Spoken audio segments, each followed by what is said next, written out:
capítulo 28, versículo número 19.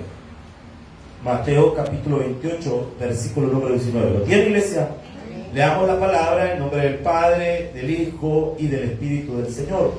Y Jesús se acercó y les habló diciendo: toda potestad me es dada en el cielo y en la tierra. Por tanto, id y haced discípulos a todas las naciones, bautizándolos en el nombre del Padre, del Hijo y del Espíritu Santo, y enseñándoles que guarden todas las cosas que os he mandado. He aquí, yo estoy con vosotros todos los días hasta el fin del mundo. Amén. Buen Dios y Padre que estás en los cielos, habla en nuestro corazón.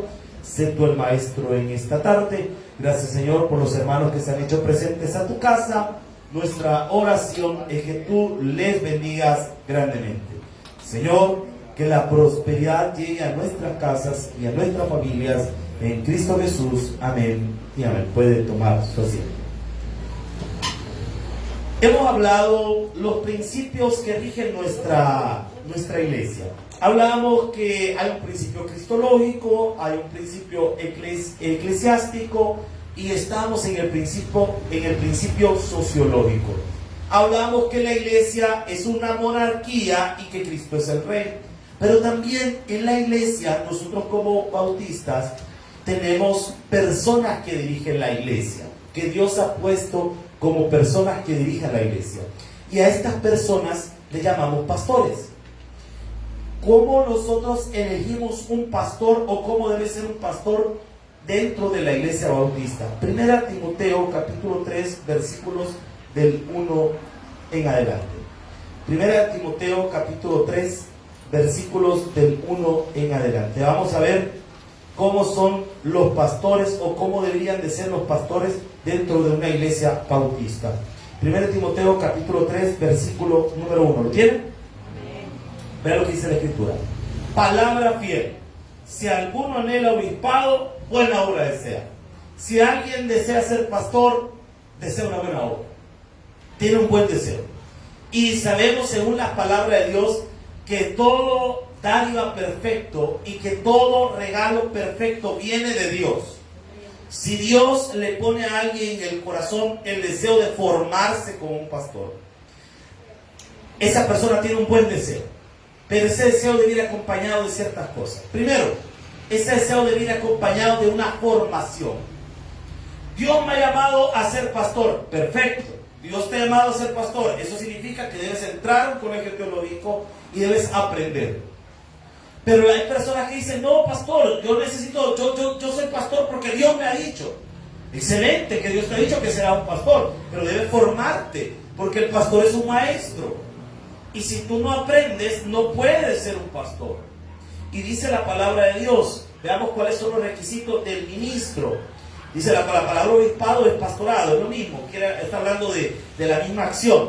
Versículo 2. Pero es necesario que el pastor, el obispo, sea, como dice la palabra irreprensible en el griego quiere decir sin orejas.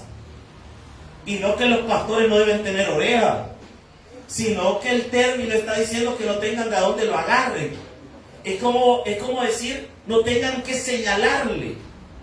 Ese es el término irreprensible, que no tenga una oreja, una taza sin oreja, para que me entienda. No hay donde agarrarla, solo agarrándola así toda, pero no hay de dónde. El pastor debe ser una persona que tenga un buen testimonio. Y dice la palabra, marido, ahí tenemos un clavo. Porque no solo fiel, si en la palabra lo que quiere decir es que nunca ha tenido muchas novias. Y ahí tenemos un clavo. ¿Por qué? Porque la mayoría han sido pícaros. Pastor, han sido, porque lo dice Emo, que yo me estoy librando, hermano. Y cuando le conocen el recorrido, imagínense a alguien que estuvo en una iglesia sirviendo y anduvo con una, con otra, y de repente dice: Dios me ha llamado al ministerio. Todas las que fueron las novias de él lo van a estar señalando: yo lo conozco, si es pícaro, y era lo que me pidió una vez, ¿me entiende? Lo van a tener bien señalado. Cuando la Biblia dice marido de una sola mujer, no solo está diciendo la fidelidad que le debe guardar a su esposa, sino la fidelidad que debe guardarle al ministerio. A veces no. ¿Por qué? ¿Por qué Dios le pide esto a un pastor? Porque el pastor está en una posición vulnerable. ¿En qué sentido?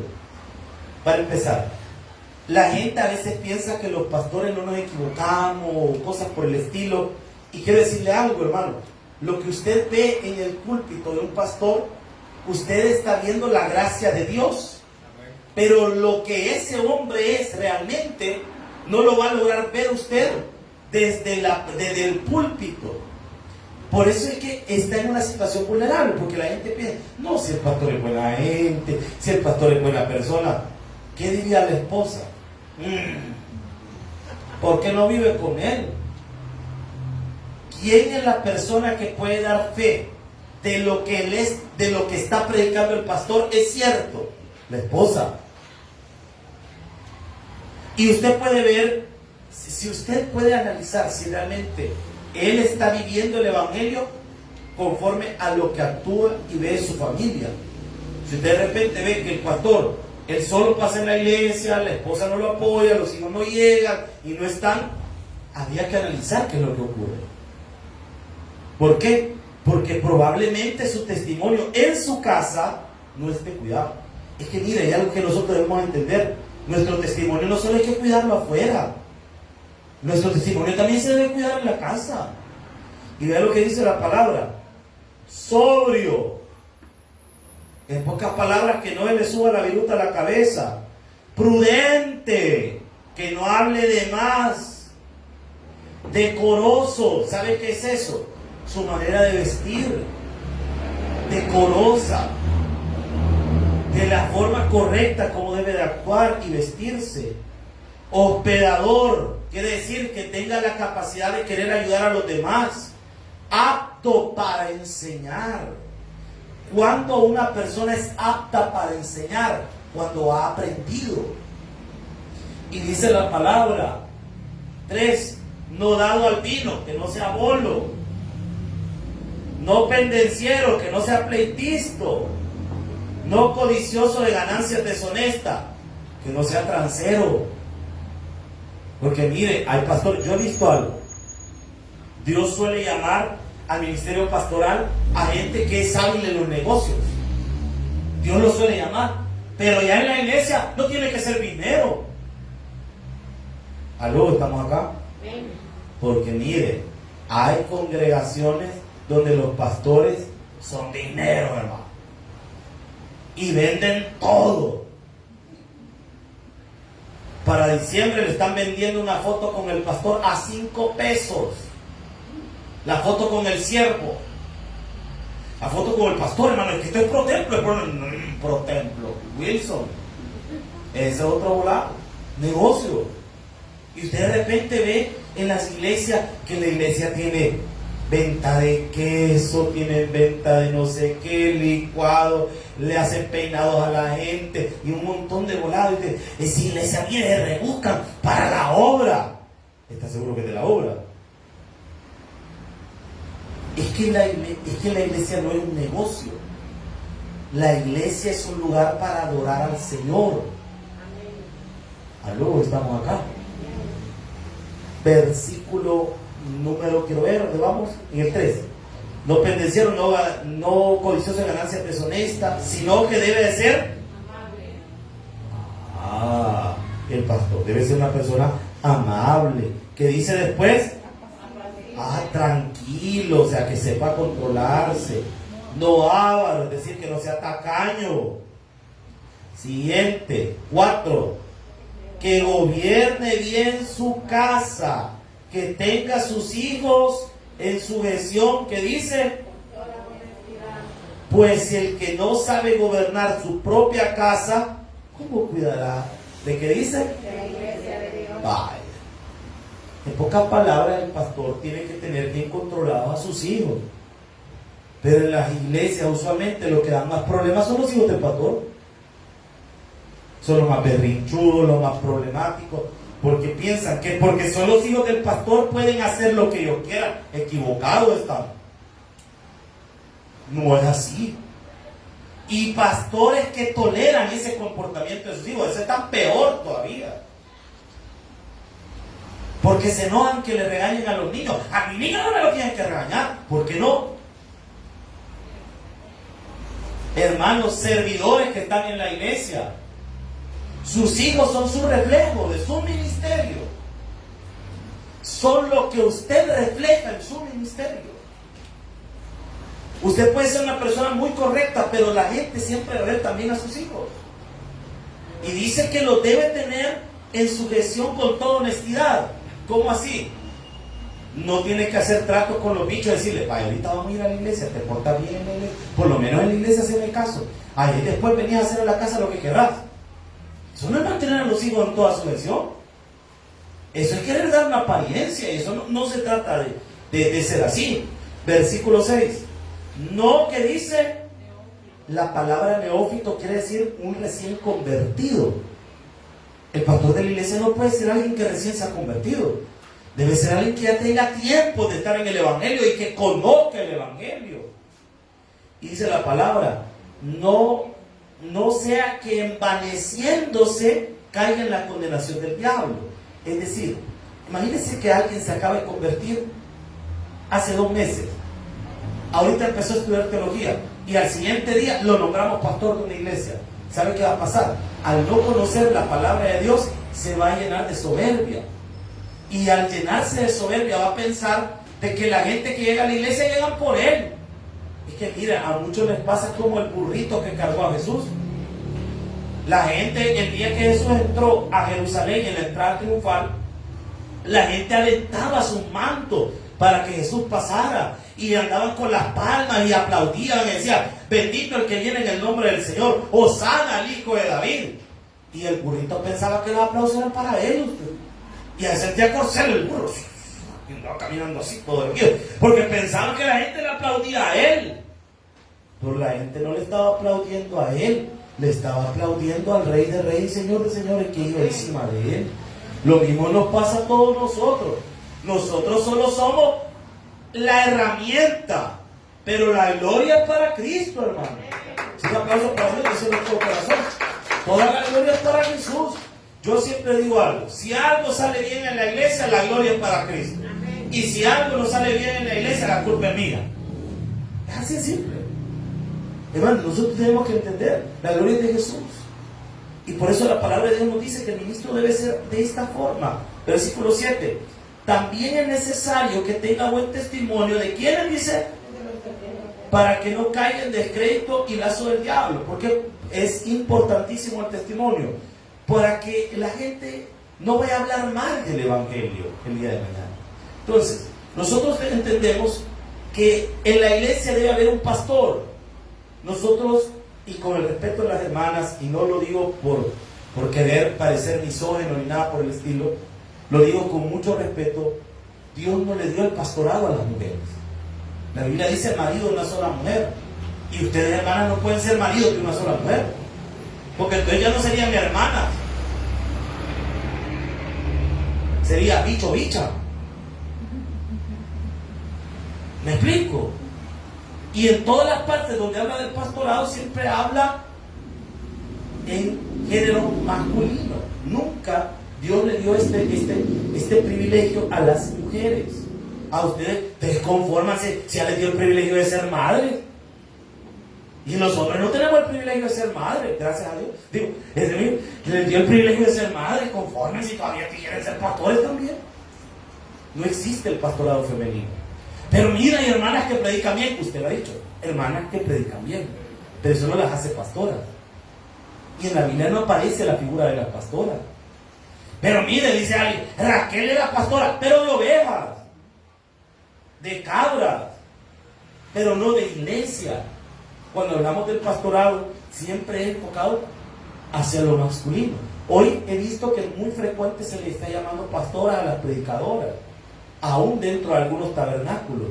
Pero lastimosamente eso denota una cosa, la ignorancia bíblica, porque la Biblia enseña otra cosa.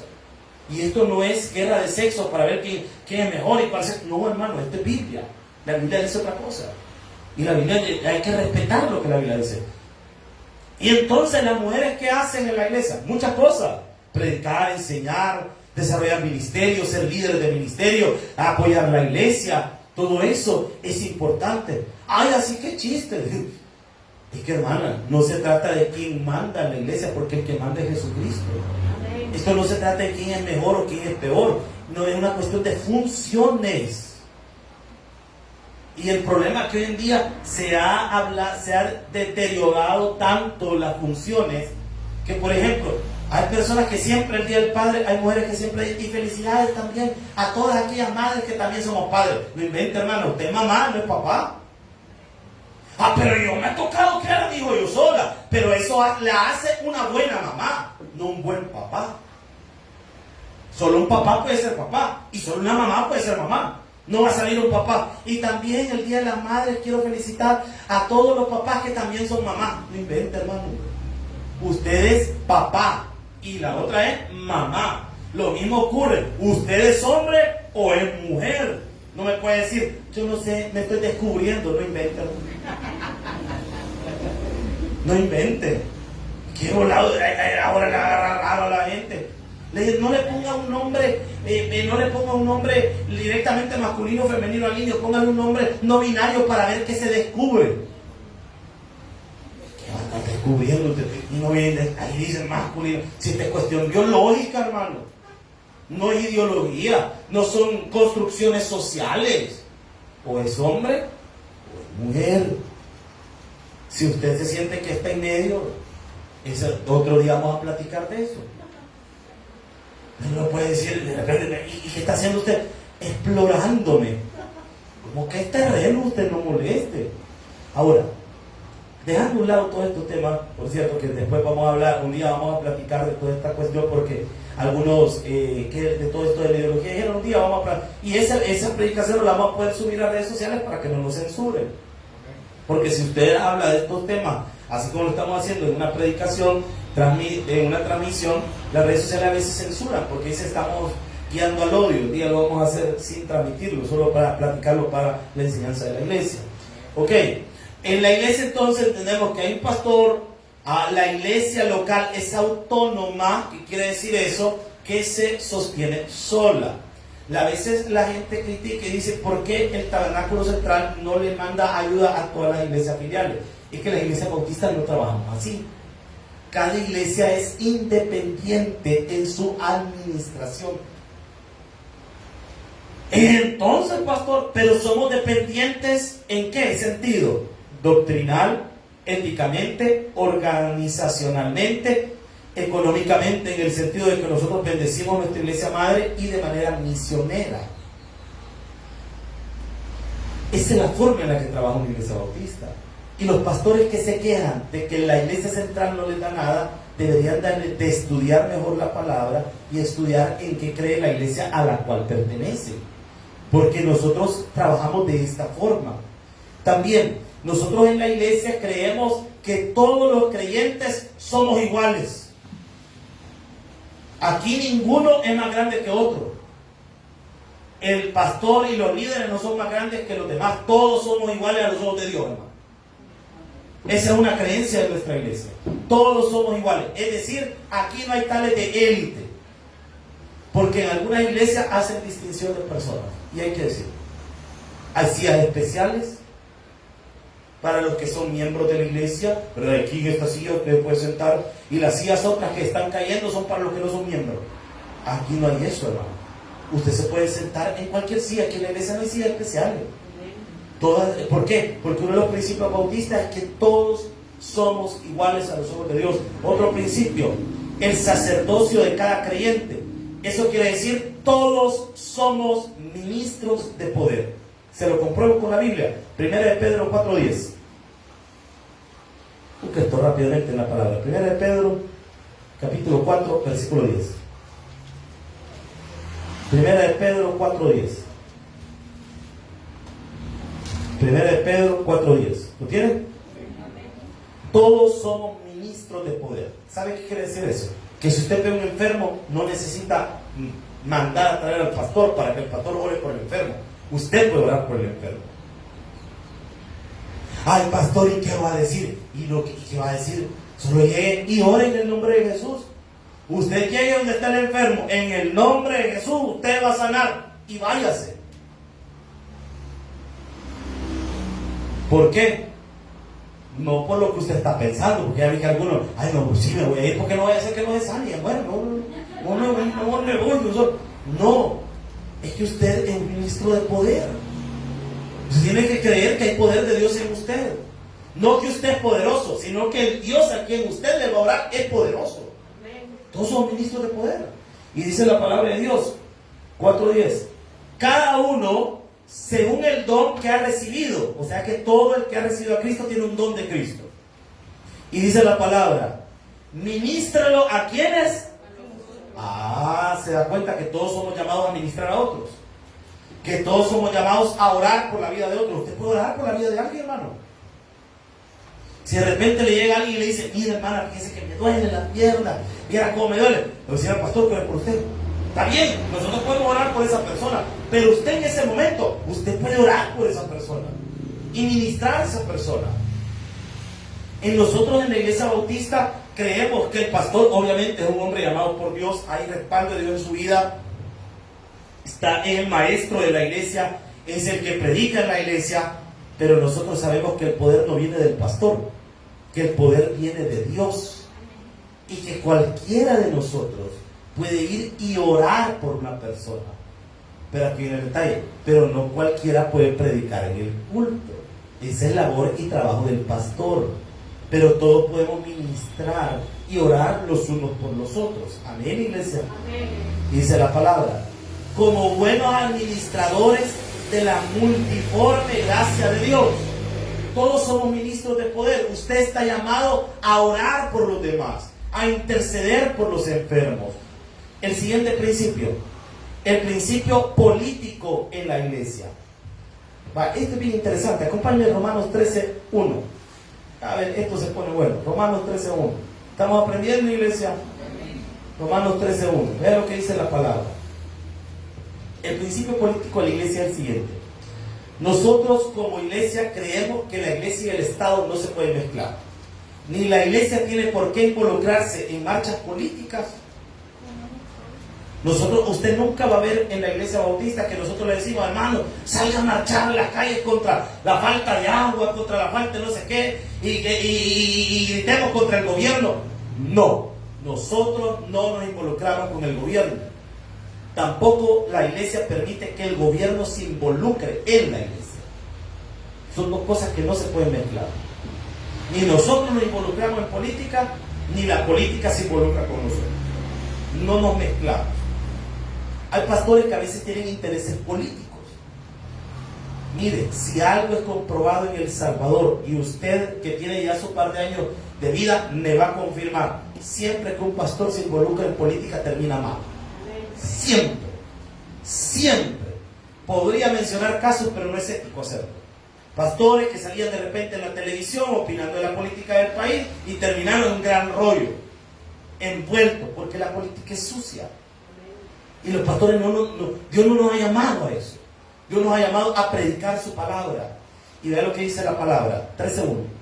Sométase toda persona a que dice, usted no puede pretender ser un buen creyente si no respeta las autoridades. Y ahí incluye a los policías y soldados.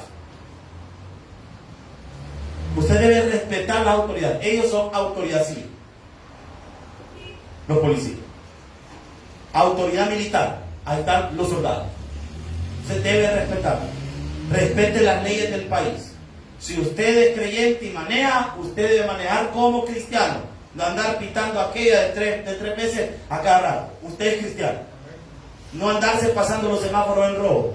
No andarse llevando a los gestores de tránsito. Porque ahora le ha agarrado maña a todos que andan llevando a los gestores de tránsito. Colección hacen en los carros ahora. Usted y yo no estamos así. Respetamos las normas. Los cristianos pagamos nuestros impuestos. Y amén quiere decirlo, ¿no? El cristiano verdadero paga sus impuestos. No anda haciendo cosas que no tienen que hacer. Porque no hay autoridad sino de parte de Dios. Y las que hay por Dios han sido, que dicen, de modo que quien se opone a la autoridad, a lo establecido por Dios se resiste. Y a lo que se resisten acarrean condenación para sí mismo. Porque los magistrados no están para infundir temor al que hace el bien, sino al malo. ¿Quieres pues no temer a la autoridad? Haz lo bueno y tendrás, que dice, alabanza de ella. Ay, que mira, a mí me da tristeza cuando de repente escucho personas, ay, a mí me dan miedo los policías. Yo lo pienso que andan en algo. Porque alguien que me diga que le da miedo a un policía, porque andan en algo. Ay, mira, hay unos policías, ahí están los policías. ¿Por qué se asustan? Una vez iba con un hermano, no es de aquí, por cierto, y de repente me dice, pastor, ahí están los policías. Cálmate, vos, digo, que andas en algo. Cálmate. ¿Por qué? Porque no tenemos problemas. Los creyentes somos ciudadanos ejemplares. Pero eso sí, tenemos una lealtad incondicional a Cristo. Creemos que hay libertad religiosa. ¿Qué significa eso? Que nosotros no nos consideramos como los únicos depositarios de la verdad. Nosotros creemos que Cristo es la verdad y quien tiene a Cristo tiene la verdad. No creemos que solo en nuestra iglesia hay salvación. Hay salvación donde se predica a Cristo, hermano. Hay salvación donde se predica a Jesús. Y eso creemos. Nosotros respetamos todas las creencias. No las compartimos, las respetamos. Cuando nosotros evangelizamos, no vamos a pelear con la gente. No vamos a pelear con los hermanos de la iglesia tradicional, ni con los hermanos testigos de Jehová, ni con los adventistas, ni con ninguna de las personas pertenecientes a sectas. Nosotros no peleamos con nadie. Nosotros predicamos a Jesús. Nosotros no vamos a pelear con la gente. Yo he escuchado personas que su discurso inicial para evangelizar es empezar a ofender la fe de otras personas. Así la gente nunca lo va a oír, hermano. Usted debe llegar con respeto. Con respeto. Cuando de repente uno le pregunta, hermano, ¿y usted se congrega? Sí, en tal denominación. Ah, qué bueno, dice uno, qué bueno que usted está yendo. Pero quiero hablarle de Jesús. Y usted le habla de Jesús a la persona. No se trata de pelear con la persona. Acompáñame, por favor, a Mateo capítulo 28, versículo 19, donde comenzamos. O sea que la iglesia a la cual nosotros pertenecemos es una iglesia respetuosa. No irrespetamos las creencias de nadie, pero tampoco quiere decir que las compartimos, sino que las respetamos. Hay una gran diferencia. Una cosa es compartir las ideas de alguien y otra cosa es respetar sus ideas. No respetamos las ideas de las personas. Y entonces, pastor, en resumen, ¿qué cree nuestra iglesia? Está perfectamente ejemplificado en estos versículos del 18 en adelante para que nosotros lo entendamos. Y con esto ya es la conclusión de lo que quería llegar. Jesús se acercó y les habló diciendo: toda potestad me es dada en el cielo y en la tierra. ¿Quién es el dueño de la iglesia? Toda potestad ha sido dada a Cristo. Jesús manda, hermano. Y eso es lo que nosotros creemos. Jesús manda nuestra vida, nuestra familia y nuestra iglesia. El que manda en esta iglesia se llama Jesucristo. Yo voy a ser el pastor de la iglesia el tiempo que Cristo quiera que yo lo sea. El día que mi Señor diga, te voy a mandar por otra parte, me va a tocar irme por otra parte. ¿Por qué? Porque Jesús manda. Y Él es el Señor de la iglesia. La iglesia no le pertenece a un pastor. Lamentablemente hoy en día vemos personas que se apropian de lo que no es de ellos. Y mucho del interés de los pastores de que sus hijos estudien teología no es porque quieren que sus hijos sigan un buen camino, es porque quieren que la iglesia siga en el legado familiar. Y la iglesia no es un legado heredado en la familia. La iglesia es de Jesucristo. ¿Aló? ¿Estamos acá? La iglesia no es algo que podamos heredarle a nuestros hijos en el sentido que sea propiedad nuestra. Yo he dicho algo y lo hemos platicado un par de veces con mi esposa. Nosotros todavía no tenemos hijos. Lo único que tenemos es un chucho nada más, que lo queremos como que si fuera nuestro hijo. Bueno, mi esposa lo quiere más. Yo tengo, a mí me da celo, fíjate, porque veo que aprecia más al chucho que a mi persona. Le digo, amor, tengo hambre, espérate que le voy a sentir al chucho. Primero es el chucho en esta casa, digo yo. Entonces, y después va el perrón, ¿verdad? También, tremendo, pues, o sea, pasan esas cosas. Entonces, pero nosotros hemos hablado, el día que el Señor nos regale un hijo o una hija, yo voy a procurar que sea un buen creyente o una buena creyente. Pero yo no voy a forzar a mis hijos a formarse en teología. Si Dios no los ha llamado, entonces yo no tengo por qué obligarlos. Yo les puedo enseñar a ser buenos cristianos, a que tienen que congregarse, a que tienen que diezmar, a que tienen que servir en la iglesia. Esas cosas las voy a enseñar. Y que se involucren en la iglesia. Pero que sean llamados, ese ya es otro pisto. Ese ya es otro pisto. Ese ya son otros 5 pesos, como diría el pastor fundador. Es otra cosa, hermano. Porque la iglesia es de Jesús. Yo hace bastante me había afanado tanto por la iglesia. Esta semana he estado preocupado porque hay un montón de cosas que pagar y no me voy a descoser con usted y le voy a contar todas las cosas que se necesitan hacer y que no sé ni cómo las vamos a hacer. Pero he aprendido algo, fíjese. Siempre me estreso un poquito, pero he aprendido algo. La iglesia es de Jesús. Amén. Y Jesús va a hacer con su iglesia lo que Él quiera. Amén. Y Él va a hacer en la iglesia lo que Él quiera y como Él lo quiera hacer. Por eso yo le digo a usted, hermano, seamos parte de la iglesia, porque la potestad en la iglesia y en todas partes la tiene Cristo. A mí me enseñaron algo y me gusta hacer algo. A mí cuando voy a hacer negocio me gusta hablar con la persona que está acá directamente. Nunca me ha gustado negociar con intermediarios. Me gusta hablar con la persona directo. Así me gusta. Deje de andarse con intermediarios. Hable directamente con el dueño de todo, que es nuestro Señor. Amén. No le ande pidiendo un aumento a su jefe. Vaya directamente con el dueño. ¿Y quién es el dueño? Cristo. Usted diga al Señor, yo necesito un aumento. Señor, yo necesito algo diferente. Usted hable con Jesús. Versículo número 19. Jesús, al decirnos que Él tiene toda la potestad, dice en el 19, por tanto, es decir, por la autoridad que Él tiene, ir. Oh, deténgase ahí. No nos está preguntando si queremos ir. ¿Qué está diciendo la Biblia? Ir.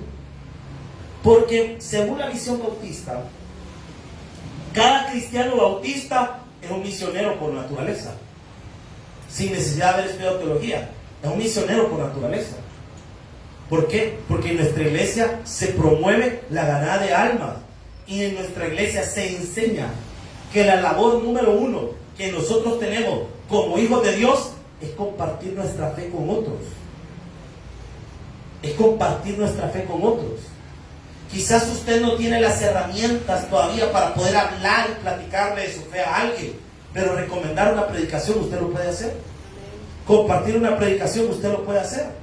Quizás no va a poder ir y darle todos los versículos a la persona, pero usted puede llegar con un versículo. ¿Por qué? Porque por naturaleza todos nosotros somos ganadores de almas. Amén. Por naturaleza. Todo cristiano bautista es evangelista por naturaleza. Tiene ese deseo de compartir la fe. Si usted no tiene el deseo de compartir su fe con nadie, usted necesita nacer de nuevo. Amén. Si a usted no le gusta salir a ganar alma, no, es que yo voy a ganar alma, no, ¿y qué le va a decir a la gente? Es que, hermano, usted lo que va a ir es a hablar y Dios le va a poner las palabras, se lo aseguro. Los que han ido a ganar almas saben de lo que le estoy hablando. De repente a usted le da pena hablar en público, pero cuando le dicen, hermano, hable usted, no se puede. Y empiezan a hablar. Mire, me recuerdo la primera vez que fui a las Bartolinas a predicar. Primera vez yendo a predicar a las Bartolinas. Nunca había ido. Era mi primera vez. Y el líder del ministerio me dice, venite, te voy a enseñar cómo es este volado. Y entramos, fuimos a las Bartolinas de San Bartolo. ¿Alguno de ustedes está hoy? Fuimos a la Bartolina, por si acaso, pues testimonio, hermano. Miren, fuimos a la Bartolina de San Bartolo. Y la Bartolina de San Bartolo tiene 3 partes: los comunes, los miembros de una estructura y los miembros de la otra estructura. Ahí están cabal. Usted entra, de este lado están los comunes, aquí los de una estructura y aquí los de la otra estructura al fondo. Esa es la Bartolina que está en San Bartolo. Y le dice el pastor, vale, mira, le dice el hermano, esta es tal celda, esta es tal celda y esta es tal celda. A vos te va a tocar en tal. pero yo nunca he hecho esto. Métete algo vas a hablar. Mire, y abren la puerta de la reja y me meten usted. Y yo adentro, ¿verdad? Hablo, buenas, no me vayan a violar, por favor. Vengo a hablarle de Dios y contra la pared, güey, peligroso.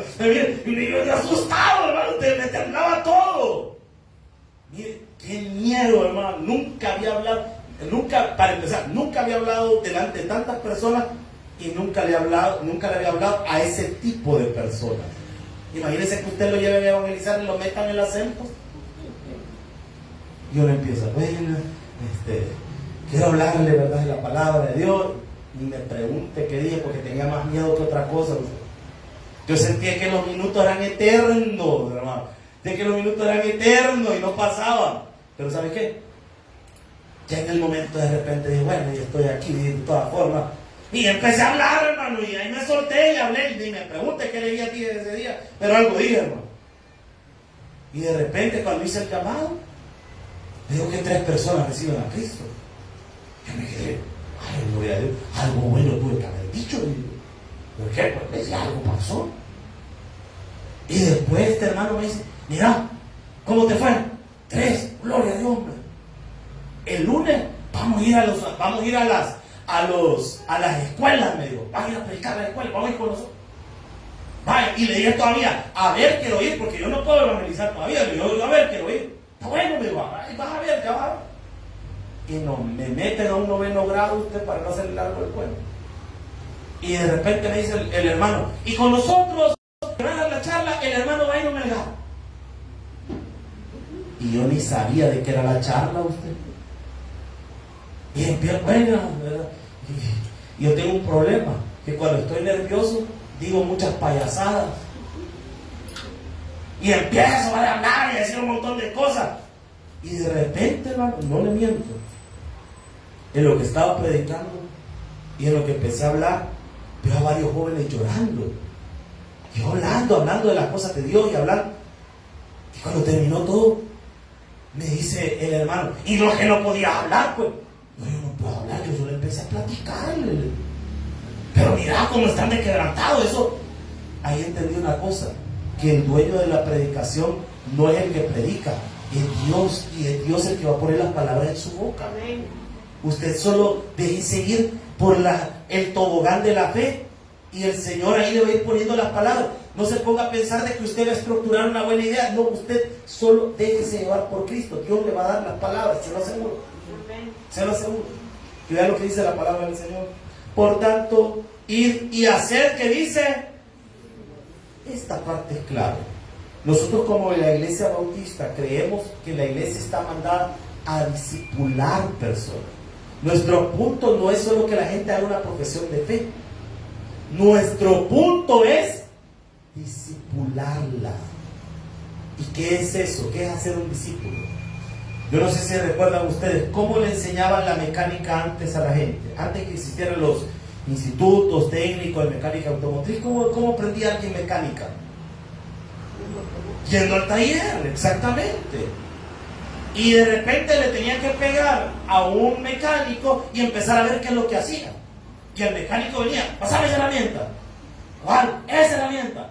¿Cuál? Esta que tienes aquí, pasame. Todavía la tocaba, ¿verdad? Pasame esa herramienta, la que tienes ahí. Y empezaba usted a aprender. Y ahí se le ponía. Y empezaba a ver, va a hacer esto. ¿Y qué está haciendo? Le estoy amarrando no sé qué, y le vas a poner de este lado, y le vas a poner. Y empezaba a aprender. Y ser un discípulo. Y que se le pone la para al maestro, y el maestro le va enseñando. Nosotros hemos sido llamados a ser discípulos. No solo los pastores, sino todos los miembros de la iglesia. ¿Somos mandados a qué? A ser discípulos. ¿A quién está discipulando usted? Pastor, yo me estoy discipulando yo solo. No, hombre, hermano. Tiene que invitar a alguien. Usted, ven y dígale a alguien, venite para acá, te voy a invitar. Vamos a ir a la iglesia. A mí la iglesia no me gusta. Venite, te invitaron unos 2 panes de aquellos con frijoles que levantan muertos. Dice, venite para acá y venite para este lado. Y venite aquí a aprender. Mira, te voy a invitar a tu café, te voy a invitar a algo, te voy a invitar a una tabuita, te voy a invitar a algo. Pero venite, vamos, y empieza a jalárselo. Eso es hacer discípulos. Comience. A veces no es necesario que uno hable tanto. Dios se va a encargar de poner personas. Amén, iglesia. Amén. Dice la palabra, por tanto, y hacer discípulos a todas las naciones. Oh, estamos mandados a ser discípulos a todas las naciones. Todos necesitan de Cristo. Son muchachos que están allá afuera, que quizás no quieren nada con Dios, ellos necesitan de Cristo también. La gente, mire, cuando estábamos estudiando teología y damos la materia de evangelismo, el pastor que nos dio la materia era medio estricto y se le ocurrió una idea. Y dijo, vamos a hacer un ejercicio de ganar almas. Y sabe que fue en Malía. A la gente que tenía mucha preparación académica, porque cuando yo entré a teología, habíamos de todo, pero había más gente preparada. Yo cuando empecé a estudiar teología tenía, creo que unos 17 años, a lo mucho, 16 años tenía cuando empecé a estudiar teología. Y en el grado que íbamos había un montón de ingenieros, abogados, licenciados en no sé qué, y un montón éramos 40 personas. Y 5 éramos pichos. Uno que era universitario, otros 2 que apenas estábamos pasando del 9º grado, y otros, así éramos los que estábamos. Miren, bien chistosos nos mirábamos, iban entrando todos los señores, ¿verdad? Y ahí íbamos nosotros. Que solo éramos cabeza, usted, porque uno cuando está bicho no es cabeza, ¿verdad? Todos íbamos para allá. Y el pastor de repente nos pone a nosotros, que nosotros antes sabíamos leer, hermano. Y nos pone, vaya, usted va a tener que evangelizar aquí al ingeniero. Buena. O sea, ¿qué le podíamos decir? Y nos dio una gran lección ese día el maestro. Digo, es que mire, el problema que ustedes se están poniendo de tú a tú es, esa persona a la que usted le está hablando, él no sabe nada de Dios y usted sí. Él puede ser doctor, máster en lo que usted quiera, pero no sabe de Dios y usted le va a enseñar a Dios. Usted no se va a poner a discutir de la carrera de él, usted se va a poner a hablarle de la palabra de Dios. Amén, iglesia. Amén. Usted no necesita de menos. Si algún día usted le va a tocar, de repente un cumpleaños le va a decir, hermano, predíqueme usted. Ay, espérame, le voy a hablar al pastor que venga. No, hombre, usted, dele. Y vea qué más dice la palabra del Señor. Bautizándolos en el nombre del Padre, del Hijo y del Espíritu Santo. En la iglesia bautista nosotros creemos en la Trinidad. En el Padre, en el Hijo y en el Espíritu Santo. Creemos que los tres son Dios y son un mismo ser que se ha manifestado en 3 personas. El Padre, el Hijo y el Espíritu Santo. Son coeternos y son coiguales. ¿Qué quiere decir eso? Que cuando el Señor habló en Génesis 1:1, ahí estaba el Hijo, ahí estaba el Espíritu Santo también. Cuando el Señor formó todas las cosas, ahí estaba el Padre, ahí estaba el Hijo y ahí estaba el Espíritu Santo también. Cuando Jesús murió en la cruz del Calvario, ahí estaba el Padre, el Hijo y el Espíritu Santo también. Eso es lo que nosotros creemos. Y dice el versículo número 20, enseñándoles que guarden, ¿qué dice? O sea que nosotros como iglesia bautista creemos que todo lo que dice la palabra debe enseñarse. Todo lo que dice la palabra. Todo lo que dice la Biblia. No tenemos preferencia por una enseñanza X o otra, sino que todo lo que dice la Biblia, eso se tiene que enseñar. Porque hay personas en las iglesias que a veces hablamos solo del amor de Dios, que el amor de Dios, y hermano, el amor de Dios, y el amor de Dios. Sí, hermano, pero también la Biblia dice que hay que cambiar. Amén. También la Biblia enseña que no hay que hablar mal del prójimo, eso también hay que enseñarlo. También la Biblia enseña de que hay que tratar bien a la esposa y al esposo, y eso también hay que enseñarlo. Por eso dice la palabra, enseñándoles que guarden todas las cosas que os he mandado. Y aquí, esto es hermoso, hermano. Y aquí yo estoy con vosotros todos los días hasta el fin del mundo. Nosotros como iglesia creemos fielmente, hermano, que Dios está con nosotros. Nosotros como iglesia creemos fielmente que la presencia de Dios está con nosotros. Y la presencia de Dios no se mide por el respaldo de Dios, no se mide por el templo que construimos. El respaldo de Dios no se mide por la cantidad de gente que asiste o no asiste a la iglesia. El respaldo de Dios se ve en las vidas transformadas.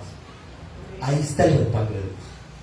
El respaldo de Dios no tiene que ver con la cantidad de gente. No piensen, mire cómo nos ha respaldado el Señor. ¿Por qué? Tuvimos 200 en la mañana, tuvimos 100 en la mañana, tuvimos 80 en la mañana, 40 en la mañana, y en la tarde venimos no sé cuánto. Hermano, ese no es el respaldo, no se confunda.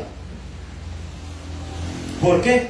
Porque eso va a variar de la ubicación geográfica de la iglesia. Conozco a muy buenos pastores con testimonio, con palabra, que tienen 5 personas en su iglesia, 6 personas en su iglesia. ¿Y por qué no progresa esa iglesia? No, se está progresando, porque esas 5 o 6 personas son calidad de creyentes. Lo que sucede es que en ese lugar casi no hay gente, en esa zona geográfica. ¿No cree usted que porque una iglesia tiene un montón de gente significa que está más respaldada por Dios? Es que es la calidad. Obviamente a todos nos gusta ver una iglesia llena, eso lo decíamos en la mañana. Si todos se ponen hasta más alegres, hermano. Yo le he dicho algo y algo que quiero trabajar con los hermanos, por ejemplo, que dirigen los cultos. Cuando haya poca gente en la iglesia, no hay necesidad de decir, y no lo estamos viendo todo. Como hemos venido bien poquito, pero no, hermano, ¿por qué lo digo? Y no hay tan evidente, pues que somos pocos. No se trata de eso, no se trata de la cantidad. Igual hay que servirle a Dios. Si tenemos iglesia llena o casa llena, como le solemos llamar, gloria a Dios. Y hay que contar, hay que alegrarse, y hay que predicar con ganas, y hay que servir con ganas.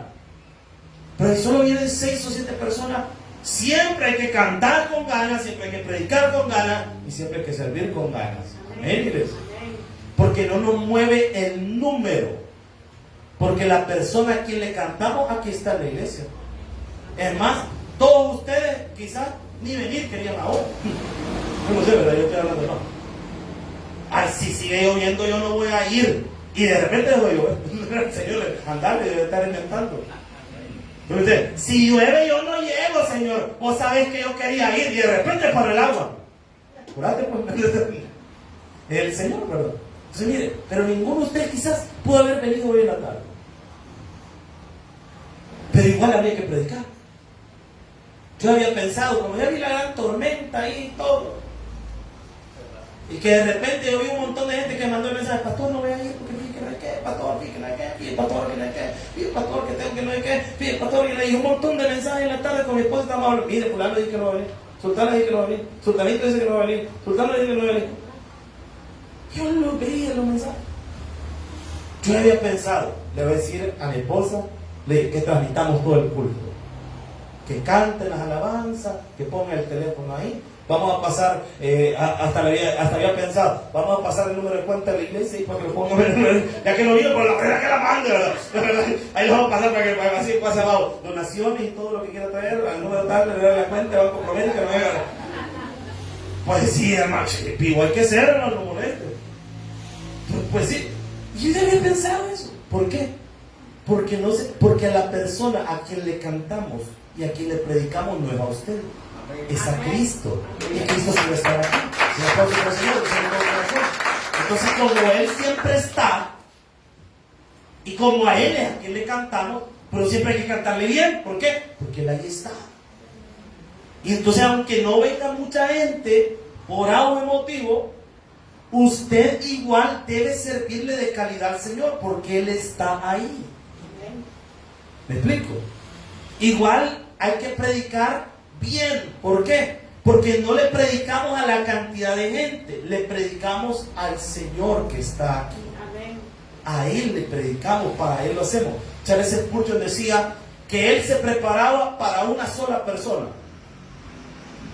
Y la gente le preguntaba, señor Spurgeon, pero usted le predica a 15,000 personas el domingo. Usted le predica a miles de personas en la semana. ¿Cómo es que me dice que usted se prepara para una sola persona?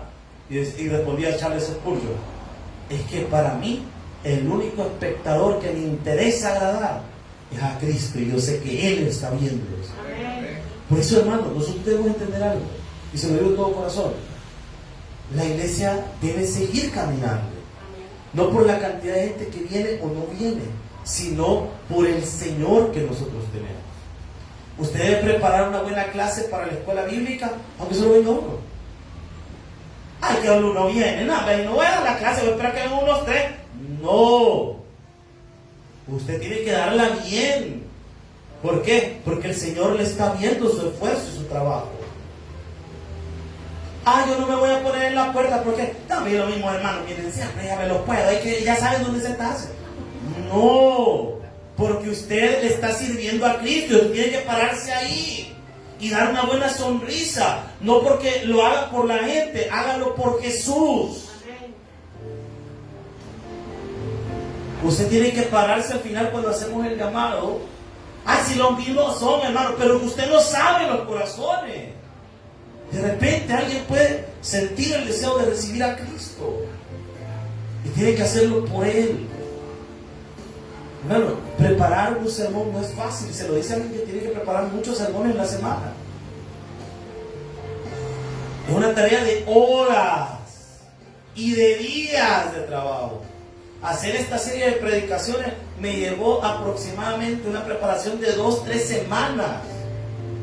En lo que leía una cosa, en lo que oía un dato de otro, en lo que escuchaba una predicación, en lo que leía una cosa, y fui armando y sacando. El día de ayer, cuando ya armé todas las cosas que tenía que enseñar, me tardé unas 4 horas en armarlo, todavía más. ¿Por qué? Porque el trabajo en la iglesia así es. Y yo no le sirvo en sí a usted, yo le sirvo a Dios. Y para servirle a Dios le tengo que servir a usted. Yo no me voy a venir a parar y a hablar cualquier cosa. Yo voy a prepararme para enseñar la palabra de Dios. Usted de igual manera, cuando venga a la iglesia, usted diga en su casa: Señor, hoy me voy a preparar para ir a tu casa, a tu iglesia. Hoy te voy a ir a cantar, Señor. Quiero ir a cantarte. Señor, hoy quiero ir a servirte, Señor. Hágalo con alegría, hágalo con el corazón, pero sobre todas las cosas, hágalo para la gloria de Dios. Un fuerte aplauso, Señor. Vamos a orar. Bendito Dios que estás en los cielos, en el nombre de Jesús. Te alabamos, te bendecimos, te damos las gracias, Señor, por este culto, este día. Gracias por la vida de mis hermanos y hermanas que están en este lugar. Le bendecimos. Gracias, Padre Celestial, porque tú has sido fiel. Señor, gracias por la enseñanza que nos has dado este día. Hemos aprendido los fundamentos de nuestra fe. Pero también yo quiero orar por los amigos. Si hay alguien que no ha recibido a Jesús, permítanos orar por su vida, por usted. Si hay alguien que no ha recibido a Jesús, es el momento de hacerlo. Si hay alguien en la transmisión que no ha recibido a Jesús, quiero invitarte a que puedas nacer de nuevo. Jesús habita en tu corazón, que abras la puerta de tu vida a Jesucristo. Señor, te alabamos, te bendecimos. Gracias por estos 3 servicios. Gracias por tu bendición y por tu provisión. Porque es en Cristo Jesús que lo pedimos todo creyendo. Amén y amén. Regálele palmas al Señor. Bendito sea nuestro Dios. Póngase de pie. Vamos a